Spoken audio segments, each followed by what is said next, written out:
আজি মই এটা লো ইনভেষ্টমেন্ট প্ৰডাক্টৰ ওপৰত ডিসকাস কৰিম যেটো আপোনালোকে এতিয়া বহুতৰে কিছুমান কথা থাকে যে আমাৰ ইনভেষ্টমেন্ট কম আছে হেকে আমি এক্সপোৰ্ট কৰিব পাৰিম নে নাই এতিয়া আজি এটা এনেকুৱা ধৰণৰ প্ৰডাক্টৰ ওপৰত কম যেটো মানে অলৰেডি এক্সপোৰ্ট হৈ আছে আৰু তাৰ মাৰ্কেটখন গ্লোবালি আমি চালে গম পাম যে বহুত মানে ডাটাটো মই দি দিম হেতু হৈছে ক্যান্ডেল মানে মমবাতি আৰু এটো মানে ক্যান্ডেলটো পৃথিৱী বিভিন্ন দেশলে যায় কোন দেশলে যায় বা প্ৰসিডিউৰ কি বা ডকুমেন্টেশন কি লাগিব বা বায়াৰ কেনেকে চাব গুটেখিনি এই ভিডিওটো ডিসকাস কৰিম গটিকে ভিডিওটো আপোনালোকে হেখলৈকে চাব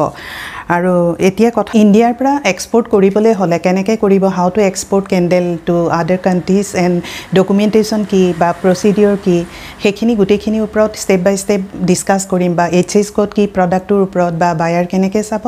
হেখিনি আপোনালোকে জানাটো দৰকাৰি মানে যিকোনো ধৰণৰ আপোনালোকে প্ৰডাক্ট এক্সপোৰ্ট কৰিব হলে আপোনালোকে সিস্টেমটো জানাটো দৰকাৰি আমাৰ ইনষ্টিটিউটত অনলাইন অফলাইন ক্লাস হৈ আছে জয়েন কৰিব পাৰে কন্টাক্ট নাম্বাৰ দিয়া আছে এবাৰ এক্সপোৰ্ট শিকি লওক তাৰ পাছত আপোনালোকে দেখিব যে মানে সকলো ধৰণৰ প্ৰডাক্টে এক্সপোৰ্ট হৈ আছে আৰু প্ৰসিডিউৰ সেম সকলো বিলা কান্ট্ৰিৰ কাৰণে একে ডকুমেন্টস খালি বেলেগ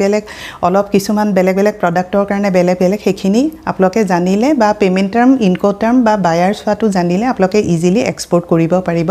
অসমৰ পৰা এইচএস কোড হৈছে 34060010 এটো এইচএস কোড আপোনালোকে চাই মাৰ্কেট ৰিসাৰ্চ কৰিলে আপোনালোকে পুৰা ডিটেইল গম পাব এতিয়া নেক্সট আহিলে ইউজেস এতিয়া আমি ক্যান্ডেল যেটো হেতু কোড ইউজ কৰো লাইটনিং পাৰপাস বা বাৰ্থডে ডেকোৰেশন এবিলাকত আমি মানে ক্যান্ডেলটো ইউজ কৰো আৰু এটো অলৰেডি এক্সপোৰ্ট হৈ আছে আৰু ইন্ডিয়াৰ সব ষ্টেটতে এটো এভেইলেবল আছে আৰু কিছুমানে ম্যানুফ্যাকচাৰিং কৰে বা এমএসএমই কিছুমান বা স্টাৰ্টআপ তেওঁলোকে এনেকুৱা ধৰণৰ ক্যান্ডেলৰ ওপৰত কাম কৰি আছে গটিকে তেওঁলোকে এক্সপোৰ্টৰ কাৰণে এই প্ৰডাক্টটো ভাবিব পাৰে যেহেতু এই প্ৰডাক্টটো লো ইনভেষ্টমেন্ট হয় এই প্ৰডাক্টটো আপোনালোকে কিমান টকাৰ ভিতৰত স্টাৰ্ট কৰিব পাৰিব 30,000 বা 40,000 ভিতৰত আপোনালোকে এই প্ৰডাক্টটো স্টাৰ্ট কৰি এক্সপোৰ্টৰ কাৰণে ভাবিব পাৰে এতিয়া গ্লোবালি ইয়াৰ মাৰ্কেট সাইজ কিমান এতিয়া মাৰ্কেট সাইজ হৈছে 3.3 বিলিয়ন USD মানে এটো গ্লোবাল মাৰ্কেটটো হৈছে কিমান আৰু এটো গ্ৰেজুৱেলি চালে গম পাব যে এটো ইনক্ৰিজ হৈ আছে মাৰ্কেট সাইজ আৰু expected growth to hoise 4.8 billion by 2032 মানে এটো ইয়াৰলৈকে ইমানখিনি হ'ব এতিয়া ইন্ডিয়াৰ মাৰ্কেট সাইজ হৈছে 330 মিলিয়ন USD এটো 2023 মানে ডেটাৰ মতে আৰু expected growth in India 510 USD million মানে এটো 2029 লৈকে ইমানখিনি গ্ৰোথ হ'ব এতিয়া সাপ্লায়াৰ ইন্ডিয়াৰ কোড পাব সাপ্লায়াৰ পাব Tamil Nadu Delhi, Maharashtra, West Bengal, Kerala, UP, Andhra Pradesh, Gujarat আৰু actually সব ষ্টেটতে মানে অসমতো এই প্ৰডাক্টৰ ওপৰত বহুতে কাম কৰি আছে গটিকে তেওঁলোকে এতিয়া কিমান ইনভেষ্টমেন্ট কম ইনভেষ্টমেন্টত এটো কাম কৰি আছে গটিকে তেওঁলোকে এক্সপোৰ্টৰ কাৰণে এই প্ৰডাক্টটো ভাবিব পাৰে কোন কান্ট্ৰিলে এক্সপোৰ্ট হৈ আছে মানে ইম্পৰ্টিং কান্ট্ৰিজ কোন হল নাম্বাৰ 1 হৈছে USA 38.24 million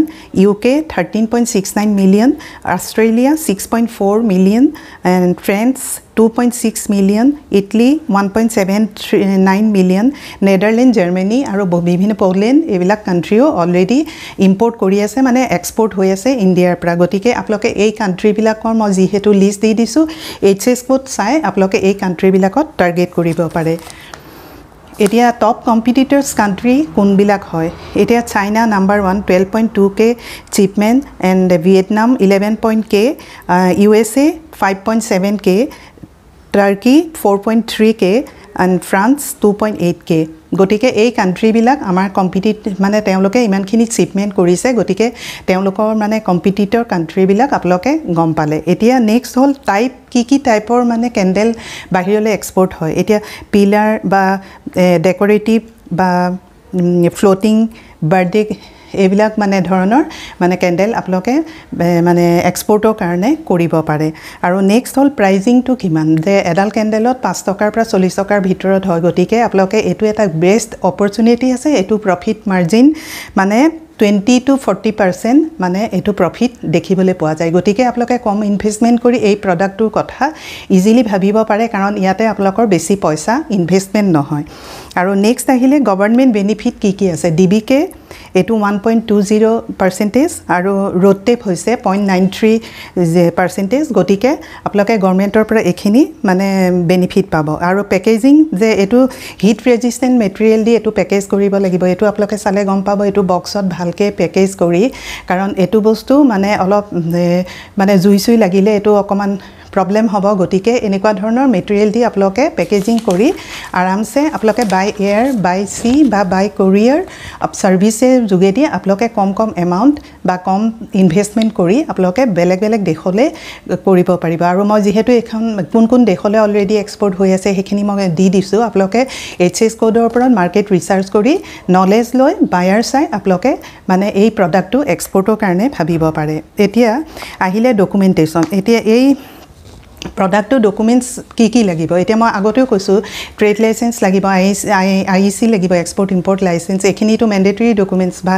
yar anuhongik RCMC lagibo aru during shipment ki lagibo etia edicot register koribo lagibo aploke aru invoices bilak banabo lagibo packing list banabo lagibo ekhini kori apuni export or karone bhabibo mane export kam apunar hobo aru apunar jete payment to ahi jabo tetia apuni EBRC certificate khon uliabo lagibo jitu apuni bank or dwara bank e mane DGFT website upload koriba aru tar para electronic bank realization certificate apunar ulale apunar export or kam close hobo aji video tur para aploke eta notun product or upor gom pale enekon mon notun topic or upor koi thakim ji hokole video tu notun ke saise subscribe kori thobo thank you for watching this video